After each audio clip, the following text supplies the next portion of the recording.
What's up, everybody? If you are tuning in, we are about to look over some live businesses for sale.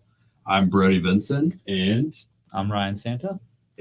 collectively, we are your two hosts of Deal Flow Live. So, what we do here on this show, if you're new tuning in or if you haven't been in a while, is we look over businesses that are online listed for sale to be bought. So, this is someone has built a business over time and has found themselves as the owner of this business, and they've decided that they want to sell the business. They've listed it on this site either through a broker of some kind or themselves, and we can actually go look at it and see whether or not it's something that could be bought. So we decided we wanted to focus in on staffing companies specifically today. And the interesting thing about staffing companies is that I actually have a background running a staffing company that I exited last year. So this is an industry that I still feel very attached to in a lot of ways and enjoy talking about. And I think there's a lot of cool stuff going on in this industry that I'm excited to get into and talk about a little bit. Ryan, why are you excited to talk about staffing? Well, I'm excited because you're excited. I think that there's nothing, seriously, there's nothing more fun than talking to somebody who's passionate about an industry or has experience in it and hearing about how it is they've affected, because we can read testimonials all day, or we can, actually talk to the people who have done it. So I'm really excited to hear more about you've made and sold one. Actually, you did the whole gambit. You created it from nothing and then sold it to someone. So that's a very impressive story in and of itself. It was a pretty crazy experience. Yeah, we started this staffing company at the beginning of 2021. The cool thing about it is that we had what I would say is the important thing to have for anyone starting a staffing company. We had some kind of unfair advantage. For us, it was a Facebook group of over 30,000 people that were all in a particular industry. So because they were in this industry, they either were people that needed jobs or people that needed to hire people who needed jobs. And so we ended up becoming a bridge between those two forces, which ultimately is the game with staffing. You're coming in and you're saving employers time and potentially hardship and finding good people to work for whatever it is they're doing. And if you're going through a staffing company or a recruiting company as someone in the labor market, it just shortcuts your whole process, and it allows you to find a good job that's vetted and that is hopefully through someone you can trust. And I think, Ryan has had experience in the labor market, of course, as anyone has. So I think he'll be giving some perspective on just what that's like right now, what he's been seeing on LinkedIn. He likes to stay involved in just what's going on a macro level in the economy as it pertains to that kind of thing. And then, of course, we're going to look at a couple of these businesses that are actively for sale and just give our opinion on whether they're worth the right amount of money on here, whether these would be a good purchase for someone. The first one that we've got here is a 20-year-old staffing agency in the aviation industry. So I would imagine they staff people like flight attendants, pilots, maybe even, specialized staffing like a caterer for like a private plane or something like that. This is actually really, really interesting to me. Ryan picked these out, so he didn't even know this. But with my staffing company I was part of, Chef on the Fly, we were actually looking into aviation work a lot as a potential method of increasing one of our routes. So this is one that honestly, if the deal was right, this is something that if we were in an acquisition mindset at the time, we might have even looked into purchasing or being partnered with or something. So I think this is really cool. That's very interesting. Yeah. I think obviously aviation industry has a lot of regulation, a lot of stuff that goes along with it. We always see it in the news. But I thought this was very cool because no, it's the biggest one we're going to look at today. But I was just thinking, how does the skilled labor hire, have to differ from, just a more general hire? I'm going to turn this light down a little bit so we can look at this a little bit more properly. But if we are zoomed in. If you're watching here, we are really zoomed in. It's a price of $12.25 million that they're asking for this business, and it's doing $2.73 million in cash flow. So this is roughly always bad at doing math on the spot here, but rough back of the napkin math here. This is about a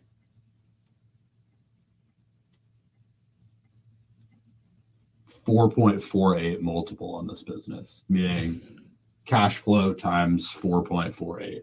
So for a really small business, this would be kind of high. This would be kind of on the higher side.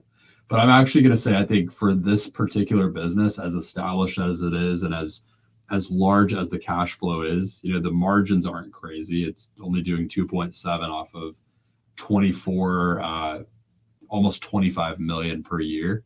But from my experience in the staffing industry, it's not a very high margin business, depending on how you're structuring things.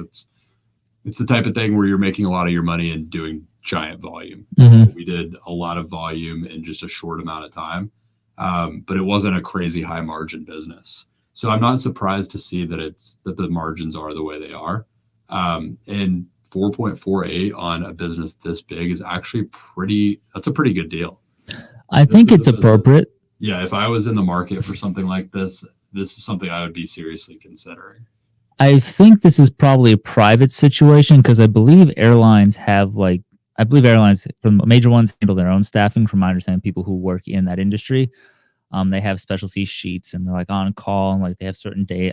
There's all sorts of names I don't remember, but I think this is a private, private agent, government agencies, flight departments. So I guess that's really cool. And one thing I'll say, just being in the space, I see it's listed by websiteclosers.com. This is actually like an exclusively online business brokerage. I've met a couple of these guys. They're really, really professional. I actually really, really like these guys. And I'm saying like they will like get back to you like that. Like they're so responsive, very streamlined. They do a lot of business nationally. So, to be listed with them, that's pretty cool. It also tells me that they probably operate remotely, which is pretty cool. It sounds like they do most of their work remotely. Either that or maybe it's relocatable. Do you remember seeing whether that's the case or not, Ryan? I don't believe they mentioned relocation at all or like how it was run. But I wanted to ask you a question about this. When you're talking about the churn rate, they're saying very low churn rate. As staffing is, I think, and from my understanding, people are just they say, here's my stuff, call me when there's a job. Do people just like say, hey, don't call me anymore? Is that the sort of churn rate they're referring to? I don't really, because that's a little weird for me to hear. When they say churn here, I think they're probably talking about their clientele. Oh, okay. Meaning the companies that they're staffing for. So it says that they have 400 plus clients, multiple corporations, aircraft manufacturers, aviation management companies, government contractors. That's great. So they've got a lot of different clients. That's a huge positive here. When they say low churn, I think what they mean is they've been working with most of their clients for a really long time. And it's not very often that someone will work with them and not continue to work with them. So that to me is a really, really good sign. That means that they do a really great job for their clients and they have a high success rate. The 99% placement rate is crazy good. That means only 1% of the time are they ever not able to deliver on their promise of finding the right staff for someone. If you're a private airline company of some kind, honestly, any of their clients would be an ideal buyer for them. When we were looking at selling Chef on the Fly, when it was just a consideration, one thing that we were like actively pursuing, actually, interestingly enough, was a contract where we would effectively be getting partially purchased by our biggest client. So there's a lot of interesting things that can happen like that in staffing. If you think about being a big business that's very labor intensive, which anything in this industry is going to be, an aviation management company, it's going to be very labor intensive. And one of the largest costs on the P&L of a company like that is going to be the labor, is going to be the actual staff that's working it. So if you think about trying to optimize a company, right, and you're paying most of your costs in labor, especially if you're paying a lot to the staffing company, buying it could totally reverse that. So it's a really attractive thing for someone who has high labor. If there's a staffing company that has it figured out, can consistently bring you the staff that you need, you can make some incredibly large plays that way. Oh, okay. So that's the type of company I would be looking at for something like this. And if you are a company that pays a lot in labor costs, then if you were to go out and buy a staffing company that specializes in your niche, you could be turning things around really quickly, like really opening yourself up for some incredible scale. Wow. Okay. So this is a pretty well built and a well run company. It seems like. I mean, you would say that this is a good buy for somebody either in the aviation space or somebody who's in the staffing space looking to expand their reach.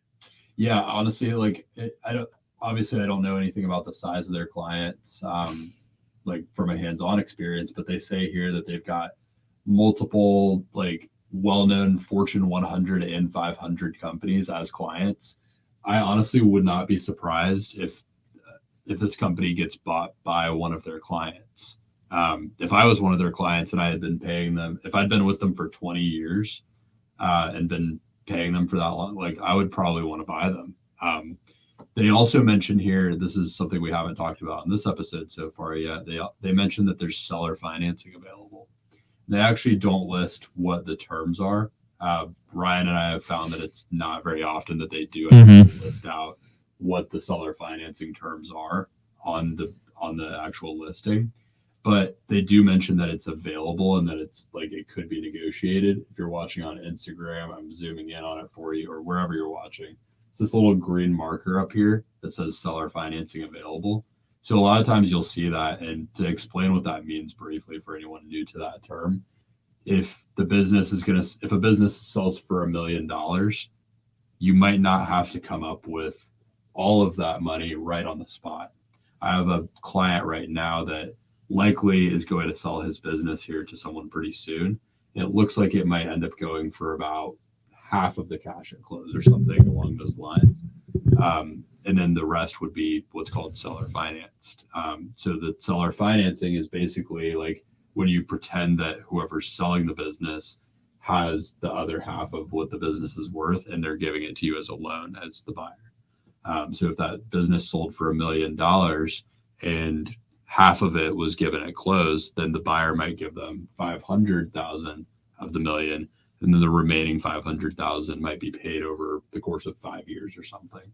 That just makes it easier for a buyer to buy, especially if one of their clients was to purchase them. There's probably like a mathematical equation that they could do where they could say, all right, by buying the company and financing it this way, we save this much money and what we were already paying in staffing cost. Wow, that's very efficient. That's how a lot of stuff happens in the M&A world. So especially with a company this big that's been around for 20 years, I would not at all be surprised if one of their clients, their Fortune 100 or 500 clients, dramatically and save on a lot of costs. Oh yeah, staffing gets expensive. Now, one thing I would want to note here, obviously I'd say like as a big note, it's awesome that they have 400 plus clients. That's the type of thing you want to see. And like the more clients they have and the less that each one of them represents the overall revenue that they're getting, the better for them. I would want to know what their biggest clients look like and how much of the revenue they're bringing in. And if you were thinking about buying a staffing business and you saw that, and if you saw that most of the revenue that was coming in was from one or a couple of clients, it's a big red flag. That's something that it means that if you were to buy the business and something happened and you lost one of those clients, you would have way overpaid for it. And all of a sudden you don't have the same business. You don't have the same revenue or even close to it. So I would be wanting to look into how much each client is bringing in. And you want to see that it's really spread out, which I'm sure it is if they're servicing 400 plus clients. I mean, it would be shocked if it wasn't. Another thing I like in here that I would say goes for all businesses is the government contracting clientele that they have is incredibly valuable as a business owner. A lot of times those types of clients, like a government contractor, they often pay all up front, and they might even pay over the course of a few years. Like that's the types of contracts that they get often. And it's much more standard for them to have contracts because it just helps the government with their budgeting.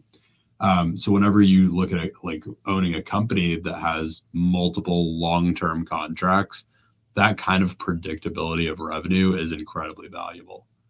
So if they have a lot of government contracts, that makes this business even more valuable. If you're someone who's trying to increase the value of your business, it's definitely to your benefit to get as solid of contracts as possible. And the government could be a great place to look.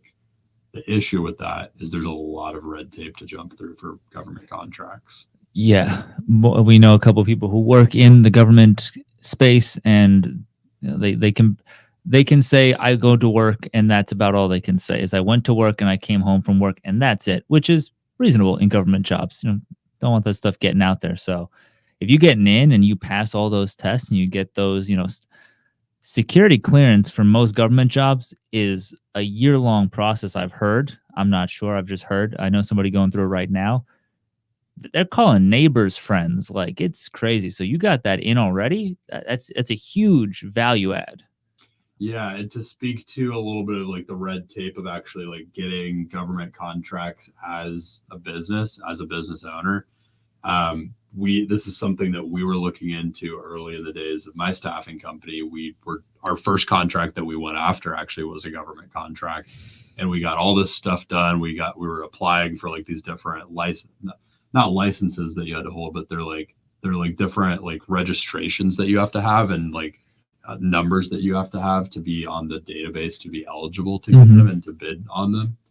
And we would like get a little bit of it done, and then all of a sudden this one that we were like trying to get all this stuff done for got swept from us. Like this, we wanted to bid on it, but someone else beat us to the punch. So it's this constant game of you've got to be like really quick to the punch to go after these. You've got to really know what they're looking for and how to stand out in the market. You've got to have a lot of registration. There's also like little like societies you can join and databases you can pay to have access for that allow you to kind of scrape through these government contracts and be able to more easily find and bid on them. So a lot of great businesses are built that way. It's a very competitive space. Okay, got it. Very interesting. So this is a pretty hot find. Yeah, if I was someone who had a lot of synergies for this business, and if it made a lot of sense to add to mine, I would be all over this, because that multiple at the level that they're at, like that's a really good multiple, honestly, for what looks like such a good company. I'm honestly really surprised to even see something like this on a listing website. This is the type of business that I would expect would be bought very quickly, to be honest, just because it's very solid and they're not asking anything crazy for it. So I'm surprised to see it here, but I'd be all over it if I was in the market for this. We are hot right out the gate. Let's see if there's anything else worth mentioning in here. It's woman owned. That's interesting. So one thing to mention there, aside from just, if you're, for Sebastian, let me zoom in a little bit for you on the numbers here. You can kind of see in the background. So we're talking about a 20-year-old staffing agency that is for sale. We're kind of just going over like the numbers on it and what we think about, like what type of person would want to buy this, what type of like why they might want to sell it, that kind of thing. We're kind of diving into some of the details of the business, but it's a business that's actively for sale that someone could come and reach out to someone and try to buy. And it's for sale for $12.2 million. And it's cash flowing about $2.7 million a year, established in 2004. So just a really solid 20-year-old business that has gone up for sale. They're looking for new ownership, and someone could come in and offer the right price and buy this business. Oh, for sure. So the one last thing I'll say on here that's kind of interesting to think about, it says it's a woman-owned business. If she was to maintain some ownership, sometimes there are different like grants and things that are available only to like minority represented groups. So there might be some kind of like woman-owned business grant that could be applied for. Oh, okay. If the owner stayed on for like partial ownership or something like that. I know there's like I have clients that have had success in their businesses in the past with like minority ownership grants and things like that, or they like will open a new business seeking something like that to kind of get themselves off the ground and get the capital that they need to really rocket ship things to a start. So just an interesting angle to look at if you are looking to buy a business is like if the previous owner is going to maintain some ownership, you might be able to leverage whatever like aspect of life they bring to the table. If they have some kind of minority position, for the two of you to collectively find some kind of grant to grow the business more quickly. And that could be a good angle as a buyer too. That might be something they've never explored or don't know about. And if you have expertise or just a willingness to go out and look for those grants or try to find them or bring them to the table, that could be a really good way for you to get some ownership and to really bring some value to the business. Very interesting stuff. I did not know that. That's a great idea. So moving on to the next business, Ryan, tell us about this one a little bit and what interested you in looking at this one. Well, I want to make sure that I did a well-rounded, sort of experience here. So I thought I'd take you back home to the catering and event staffing world. I liked this one, and I thought it was interesting because, number one, we're going to get some real expert insider information here from Brody. But also, it had a gross revenue of 127 with an asking price of 75. But there's no real takeaway of like, there's no EBITDA, there's no, cash value. There's a lot of information missing in a sense. So I was kind of wondering your thought on that, why maybe you would or would not list that. So, yeah, this is something that we see fairly often, is just not a lot of information listed. To be honest, my personal opinion on this is I think this is kind of a certain level of laziness on the broker's part. If I had to call out why specifically for this business, I would say it's very small potatoes. We just looked at one that was for sale for almost $12.5 million. This one's for sale for less than 100,000. The commission that the broker is going to make on a business like this, if it does sell, which is a whole nother conversation that I'll get into here in a second, but the commission on something like this is not going to be worth much to the broker to spend much time on. So that's kind of an issue in and of itself. And for someone who has this business and is wanting to sell it, I don't know what situation they're in. They might be in a situation where they have to sell for some reason, but they're not going to do very well with trying to sell this business. They're not even listing the cash flow, but it's doing gross revenue of 127,000. They're asking 75,000. It's probably a little bit over like a 1x multiple. And honestly, a business this size, unless it's like really running on autopilot, is not going to sell very easily. They say in here that there's 56 employees. I'm not quite sure how they can claim that. I guess they probably just mean that they probably just make their money by working with the contractors, and they're saying that the contractors that they have available are employees. Discuss with seller. Reason for selling. Yeah, for like a business like this, honestly, this is not one that I would pursue much, unless you happen to have more information about it. But I mean, it mentions that it could be a prime acquisition for an existing catering company or event company. That's the one thing where I would agree with it. Like if you were a company like that, it might be worth exploring, just because if you can get it really cheap, it might be enough of a cost savings to you to actually be worth it. But when it's this small of a business, there's not really much meat on the bone to make back the cash flow. They're not even saying what the cash flow is. But I don't know. What are your thoughts like on a business this small? I think it was very interesting to me because they had 56 people on staff, and for a staffing company, that seems wild. Like you said, what you said is probably why they're counting all the other stuff. We don't see a lot of discuss with seller.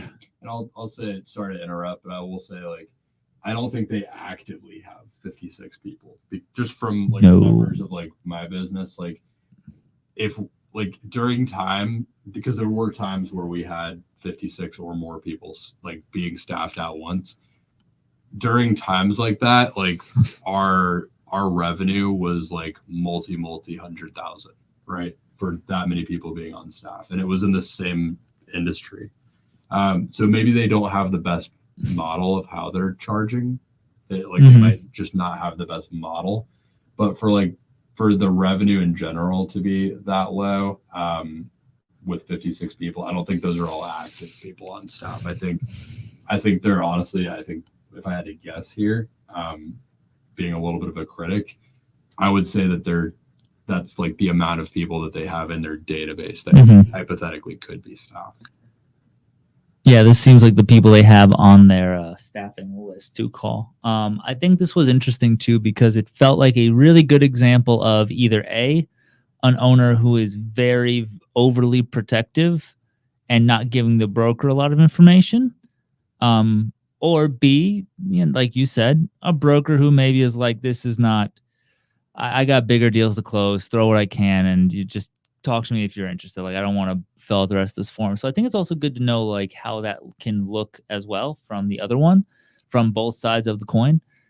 And to me, it really stuck out because, well, another reason it stuck out was they listed inventory, not included an asking price. Now, as a staffing company who does catering, would you guys hold inventory? Like, did you have the hot plates, the serving dishes? Because I know many places they just simply rented them per event. Yeah, no, not at all, actually. I mean, our inventory, like we had some equipment in our office. We had an operations man. Well, by the end of it, he was our chief operating officer that had his own office.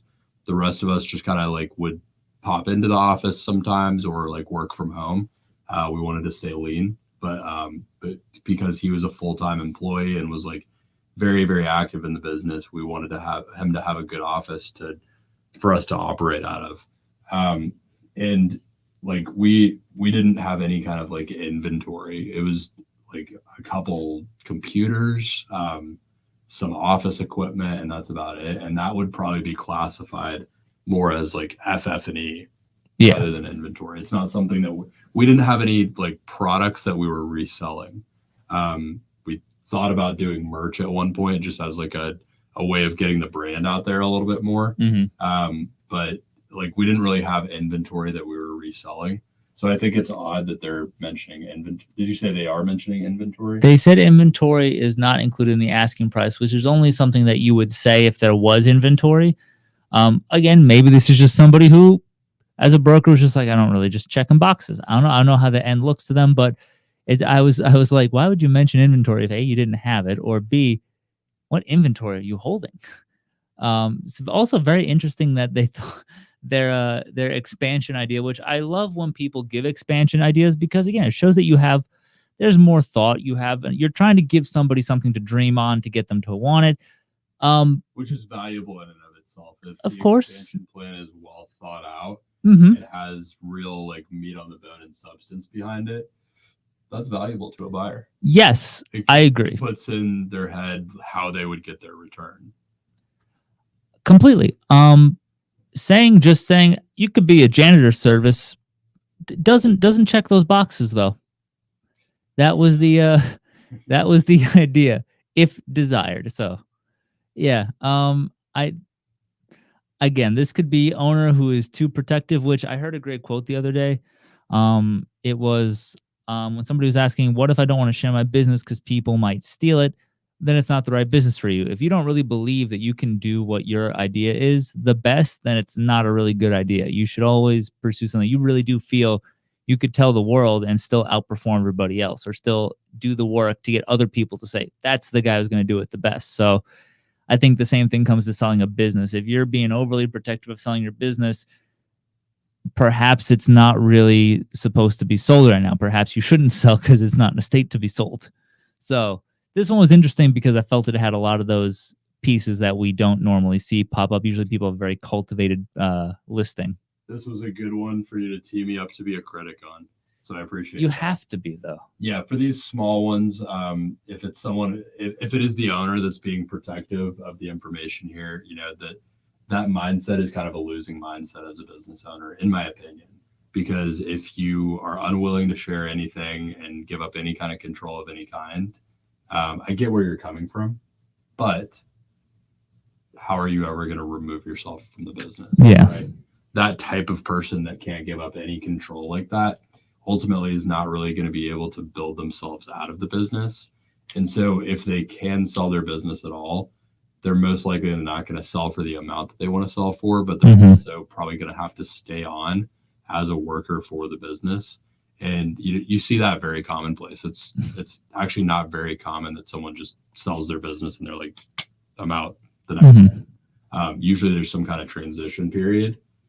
So a lot of that comes from the owner struggling to let go of control.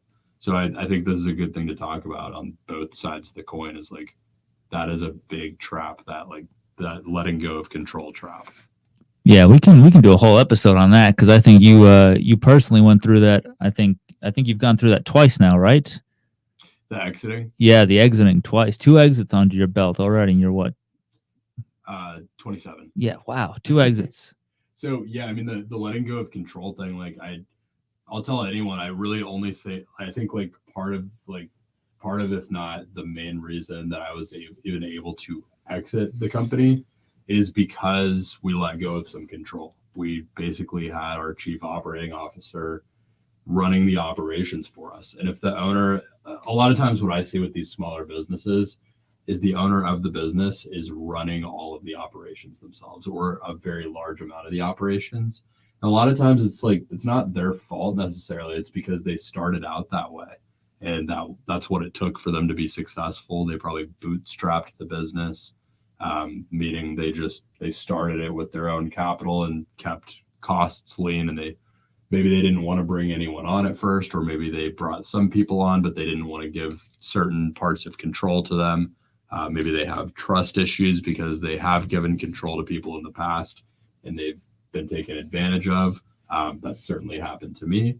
And to a lot of business owners I know. It happened to me very early on. But at the end of the day, I still had to give up some control, because you can't sell a business that you are the sole key man of.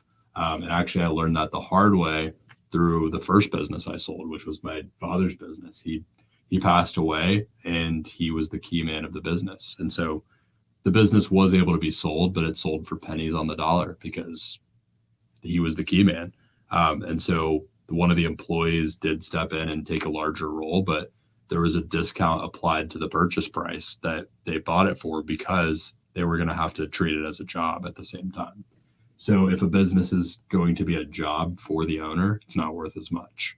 And if you can understand that going into selling a business and remove the being a job for the owner aspect from it, and let the employees run it a little bit more, it becomes worth so much more and allows you the actual option to exit. You really have lived quite an exciting life in the business world so far, and it's only getting more exciting. You say exciting, I say I'm only 27 and I have gray hairs. So there's multiple approaches to look at it. But altogether, this business, what's your final take on it? What's your final opinion? I think it's a great way. I think we use this to its best. I think we learned, we gave a good, real example of what not to do if you're selling, from the broker side and from the owner side. I think we looked at what to avoid as a buyer. And I think we got some really good game from you on the actual catering industry, how to look at that and kind of how to break it down, but also how to protect yourself from going out and maybe being, taken away by these sweet words of, "Ooh, you could have janitor services too," and thinking, "Oh, it's cheap, I can just turn it around." Don't get sold on the upside alone. Be realistic. Like, if you're someone who's going to buy a business, right? Be realistic about what the upside of it and the opportunity is, and don't get caught up in like what the seller tells you is the upside. Not to say you should ignore it. You definitely shouldn't ignore what they say the upside is, because they probably know better than anyone what the actual upside is. But don't get bought in on nothing but upside, is what I'm saying. Like, you should like the majority of what you're looking at should be what is actually established about this business, what has it done in the past, and what is it likely to continue to do in the future, not what hypothetically could it do under all of the right perfect circumstances.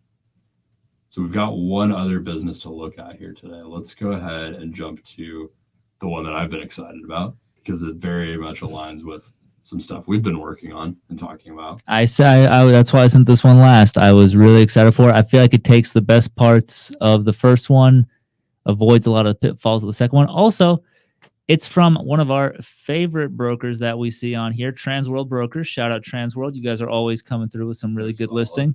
Shout out to them in general, but specific shout out to the I think it's in Portland, the Portland, Oregon division. Some great people over there. Oh yeah. This is a fully remote business. It says it's 20 years of experience. So it sounds like the business itself has been around for 20 years. We love to see that. We're usually looking at something that's at least 5 years old, because if you look into the statistics of startups and of businesses in general, the likelihood that they're going to be around in even 5 years is pretty low. 10 years, it gets even crazier. Most businesses are not going to be around in 10 years. So for something to be around for 20 years, it's a really, really solid business. You're buying 20 years of hard-learned lessons with a business like that as well. So if you're trying to break into the space, or if you're established in the space, maybe you've been in the space for a little while. Like for me, even having come from the staffing world, buying into something like this, the 20 years of experience, I would learn a lot just buying it. Anyone who's trying to get into it would learn a lot just by buying those years of experience and those years of mistakes. So there's a lot to be said for just the age of the business there. The other thing I would say here is, I mean, right off the bat, if you can see, it says seller financing and hot listing. Whenever it says hot listing, that means a lot of people are looking at it. It's kind of like a tag that the website applies. But the seller financing thing means there's some flexibility on the terms of purchasing a business like this. The types of people and the types of businesses that I would say this is worth the most to are businesses that it is already staffing for. So similar to the aviation one, I think that's kind of a common thread for any staffing or recruiting business, is like, if you're paying a lot in the search for good people and the labor of hiring good people and in staffing or recruiting fees. Give you an example, like, so staffing and recruiting are kind of two different things. Staffing for us was a lot of short-term staffing. So there'd be a seasonal need of like, maybe they need like 60 extra people for 3 or 4 months. And so we come in and we find those people, we get them there for those 3 or 4 months. And so they're paying us an arbitrage of like handling all the payroll, the logistics of finding people, all the work of getting them there, like making sure to find the right people. We make like an arbitrage between like what we're paying the people and what we're charging the client to handle all of that workload. That's staffing. At least that's what it was for us. Recruiting, which we would also do, but it was a smaller portion of the business, is that, someone would come on and as a client and they would need a particular position filled. Usually a higher level position is where this came into play.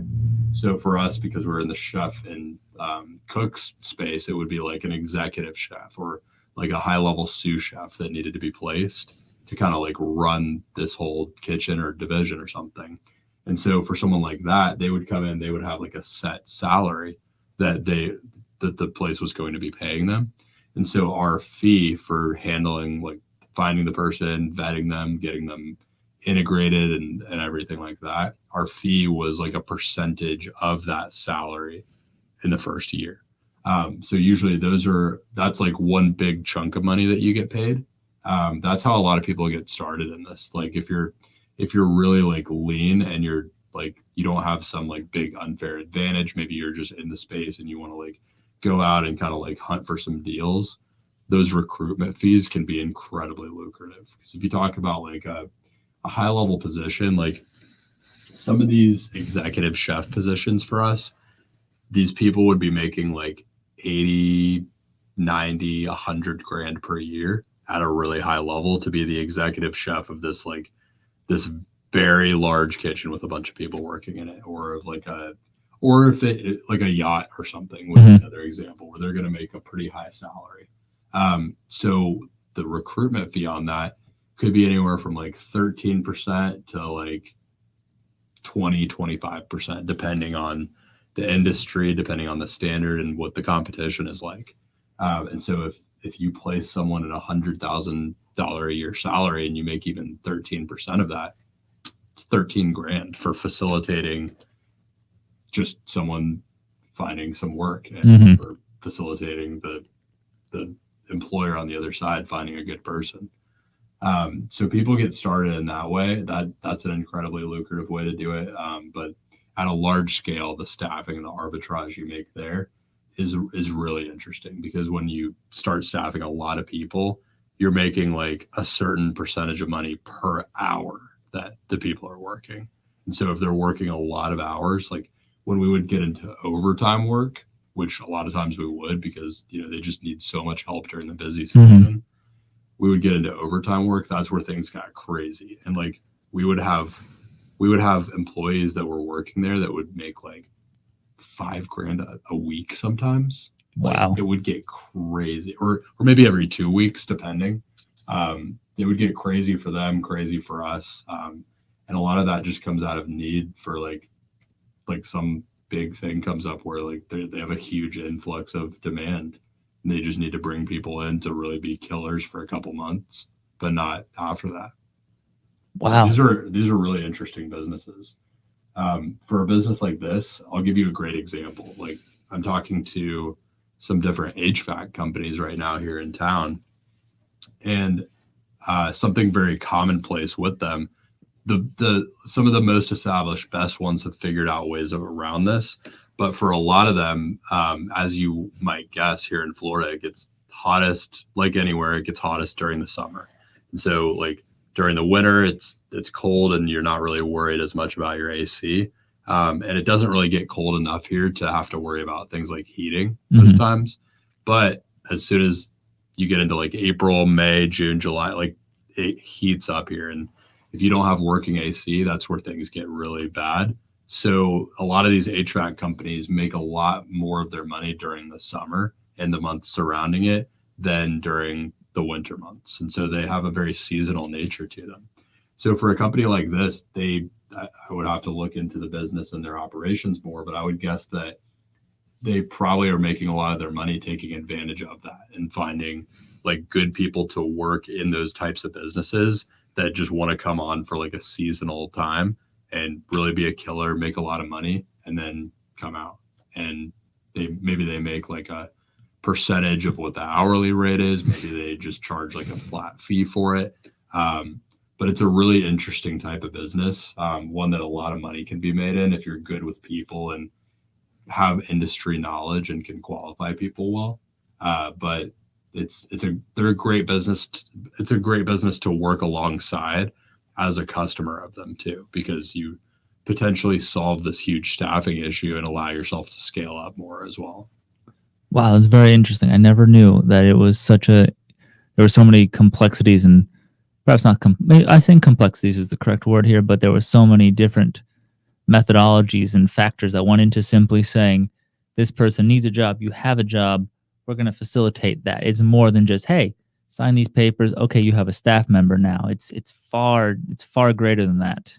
Oh yeah, I mean, like from the perspective of a business owner, you're constantly thinking, if I pay this person, are they going to deliver on what I need them to deliver on? And I actually just made a video that I'll probably be posting on YouTube at some point soon, kind of ranting about this. But like if you're someone in the labor market, like the one thing you should be thinking is, how can I make the business that I'm working for more money or make their jobs easier? And that's the kind of thing that they promote for. Like, I know you've gotten promoted very fast where you're at. I would imagine that you're making someone's job easier or making the business more money, or a combination of the two. And a lot of times that's what's responsible for this type of thing. And so when a firm like this steps in and makes that and takes a lot of the guesswork out of that kind of thing, and they have industry knowledge, and they're willing to go do the work of finding someone and properly vetting them and like going through the process you need to make sure that they're qualified to do the job, that's worth a lot to a business. It's potentially worth hundreds of thousands or millions of dollars to a business, depending on the size of the job and the client. Thoughts on this business? I mean, we've barely even gotten into this one. I think you've just been absolutely stunning me with like all this like beautiful, wonderful. This is why I was excited for this one. You told me you wanted me to go off on staffing specifically because of my background in it. It's like I forget about like just some of this like random niche stuff that I was like so deeply entrenched in for so long.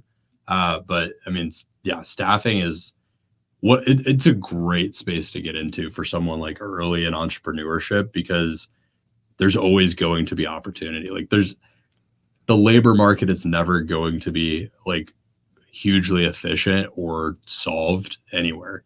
And if at any point any one particular industry really has things figured out on the labor side, there's probably another one that doesn't have it figured out. And in the case of like the company we had, like a lot of our clients were like big universities or colleges, these massive clients that have like it's worth a lot to them, right? Like they're making a lot of money to make sure that things are staffed up correctly.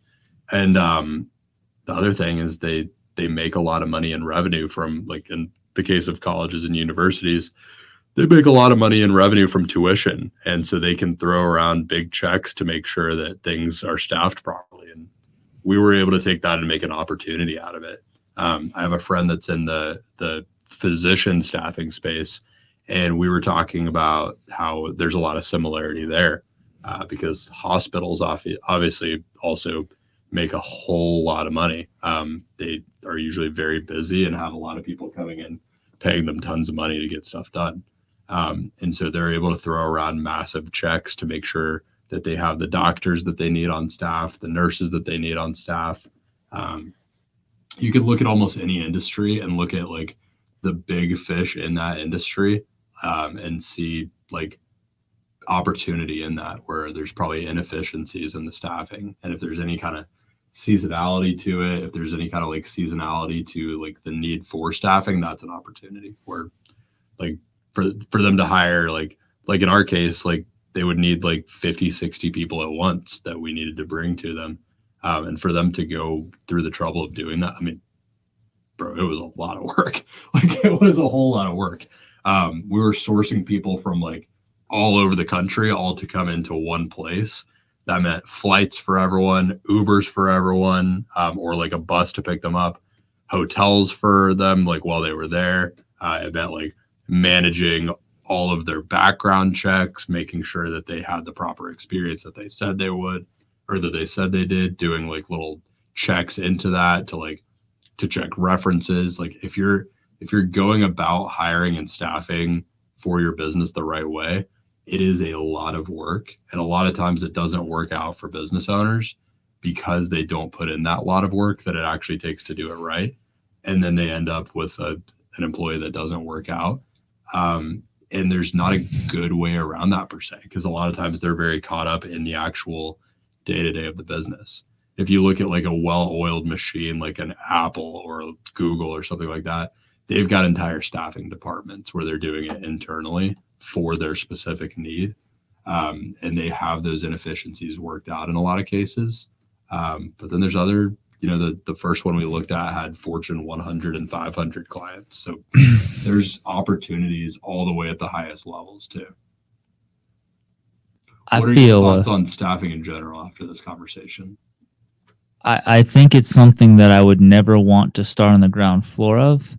It's intense. I like the idea of practitioner staffing, nurse staffing. I think the aviation one, that actually sounds like a lot of fun to work with. And I feel like even if you purchase that business, you could probably do almost a fix and flip with it to somebody, like you said. You could target it to somebody who uses it and be like, hey, you want to buy this? You already spend enough money. So I think there's a lot of possibility, but man, just logistically going through my head while you were saying hotels, background, all that stuff, I was like, wow, It's incredibly. that's just labor-intensive. one event. That's not the Yeah. other ones you're running too. You got other ones happening at the same time. Yeah, I mean, we never had that many clients going at once, but I mean, like we would have maybe one, or we would have maybe one that big where there was like, at the most we would have one that was like 50, 60 people at any given time. But then we might have another one that was like 10, and another one that was like 15, and then like another one that was like 3. We had a lot that were one-offs, that were recruitment, where it was just placing one person, or that they just needed one person for like a month or 2 or something like that. And then like there's always like the renegotiation too. Like if they need someone for a month, then at the end of the month you hope that they still need them, because that's still money. So then you're like, well, like, how are they handling it? Like has the seasonality really tapered off? Do you still need them? So there's a lot of things to consider in it, but there's a lot of money to be made in the space if you can get organized and you have a knowledge of the space, connections in the space. And I made a whole video about this that's on YouTube for staffing specifically. But if you have specifically like an unfair advantage like we did, where you have access to something like a giant Facebook group that you can post in, or that you have ownership of, or if you partner with someone that does, that's a hack here. It's a massive hack. It's a very large like organization of people that you can kind of source from. Wow. Just I could talk about staffing all day. we'll have to do another episode at some point on it, because I feel like the hole goes deeper. But just looking at these numbers, what do you think? I mean, yeah, let's zoom in here a little bit. So it's an asking price of $799,000. It's a cash flow of $325,000. So it's a little bit above a decent bit above a 2x multiple. It's closer to a 2.5. I do a quick calculation. It's about let's see, 799 over 325. It's about a 2.5x multiple. Mhm. For something this size, that's a pretty good deal. That's like when something's below $500,000 a year in cash flow as a business, typically you want to see below a 3x multiple, which this business does fall into that category. It's 325 in cash flow. I might try to beat them up a little bit and go for like a 2x multiple, because it is well under the 500 mark. Or just try to negotiate more seller financing. There's something we talk about that we learned from one of the kind of like pseudo mentors that we followed digitally in the space, called the law of price and terms, where it's like if they're asking 799,000 and they're firm on that price, then you could say, okay, well, I accept your price, but it's going to be my terms, so we're going to finance some of that purchase. Or you could say, it's great that you want all the cash at close, but for that, let's drop the price to like a 2x multiple, and I can give you all the cash at close, or most of the cash at close, for a smaller price. So you kind of have wiggle room either way that way. But I think this is altogether a good deal. Obviously, great margins on this too. I mentioned earlier that usually the margins on staffing aren't that great. This is a clear exception to that. Gross revenue of $530,000 a year with $325,000 a year in cash flow. Fantastic margins. Actually, it's like over 50% margins, well over 50% margins. You don't usually see that in staffing. At least in my experience, we weren't like that. The industry has a lot to do with it. They have niched down, like you were talking about, and it seems like their niche is trades or specialized service industry, as they're saying. So, and real quick, Rosalind is basically a skilled trades staffing and recruiting business.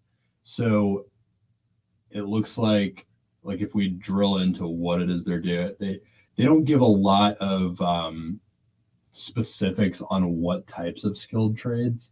But if I had to guess, I would say most likely things where like you're coming out of trade school, something like plumbing, HVAC would be another example. Things that you have to have some kind of licensure to work in. So they specialize in staffing people that are in these skilled trades. I think the important things that we're seeing there is they're listing 2024 revenues and they're specifying that these are tracking. So these are obviously, just they're very upfront. These are their estimates based on current, based on their Q1, their pro forma, which they'll offer you, I think, is in this thing. And we're about to close Q2, so these numbers should get updated soon. You'll probably get a better updated line on it. So these are looking good, 3 to 350. So in alignment with 325. 550, 625. Again, that kind of in alignment with what they were saying. I So like the transparency here a lot. Oh, yeah. I really see this level of transparency in the description. I love the excitement about seller financing. Me too. Big exclamation point. Mark after seller financing is available to a well-qualified buyer. Again, we're dealing with a very professional organization here who's known for being professional. So that's something that they're perfectly aware of, that this is a necessity in the market. Yeah, no, don't reach out to this business to try to buy it because I might. Relocatable and Depending on home what based kind of skilled and trades 3 they're working. employees. Yeah, I like this a lot. One thing is it's a little bit, it's like barely in our mark of like the age of the business. Yeah. So it's like it's a little bit less than 5 years. I mean, depending on when in 2019 it started, I guess you could say it's 5 years old. So it's right at that mark. But yeah, it's a great deal, especially with seller financing available. I think there's a lot. Yeah, for something like this, you're getting a good deal. The seller financing is available. That probably means that the owner is willing to stay on for a little bit. If you go down a little further, yes, included and negotiable. Yeah. So you get it with the price, and they're even offering for them to stay on as long as they're paid, which is perfectly reasonable to be like, hey, pay me and I'll help you. So this has a lot of the qualifications, and it's like, like we've been talking about, there's, nobody's ever going to not want to flush a toilet. Everybody's not going to want to put their lights on, and nobody's not going to want to, have cool or hot air in their house. So as long as it hits the big 3, it's already doing it. If you can see, I'm actively submitting an inquiry to ask about this business. Oh, I love it. Apparently has a lot of synergy for some things I'm working on. Oh yeah, no, this could be very big for us. Especially if they have, I like the Sparkies and the plumbers. This is a great business, I think, and again, we also have started to learn about the different people that work in this space. So when we say, hey, shout out, Brody's had dealing specifically with transworld people, and they've been great. So, we've been doing a lot of research in the space to make sure that when we say stuff, we're saying it with the most, honest and candid opinion that we have. You just submitted it. I did. You want to know something funny? To hear about. Go for it. I did one 6 hours ago when I sent that to you too. Nice. Like, as you can see, me and Ryan are on it. We don't like to mess around. Yeah, this is a great business. This is a good company listed. The seller is clearly knowledgeable, understands it, and that is, I think, a big part the seller understanding, and also a big part Chris M. Cantwell, CBI, being an advisor and a trusted broker to their client, explaining you work with clients, Brody. You see it all the time, trying to explain, how this works and trying to bring them around to these ideas and how this world actually works. It's not a simple 1-2. So something I told someone earlier today in a conversation I was having that blew their mind and blows most people's minds when they hear it, is that about anywhere from 70 to 80% of people who set out to sell their business every year fail. Terrible success rate. Really? Like god awful success rate. And a lot of that is just because like the market is inefficient. It's like the brokers in it are up to their knees in like the work that they have to do. There's not a lot of them to begin with. There's millions of businesses that try to sell every year, and there's thousands of brokers. As you can imagine, that's a big problem. There's not a lot of good education out there. It's not very centralized. The people that are working in the space, like it's very fragmented, all the listing sites. There's a ton of them, and it's it's kind of a wild west in a certain sense, and it's because it's such a complicated thing to navigate. Like the people that are in the space can only do so much, myself included, any brokers included. We can only handle so much at one given time. There's a lot of work to be done. So I really appreciate seeing the ones that do make a listing this good, that really like go out of their way to make sure that like some of the big points are covered here. And I would imagine that the broker probably sees that this is a great deal and it's a great business that will probably be likely to sell. It's a hot listing for a reason.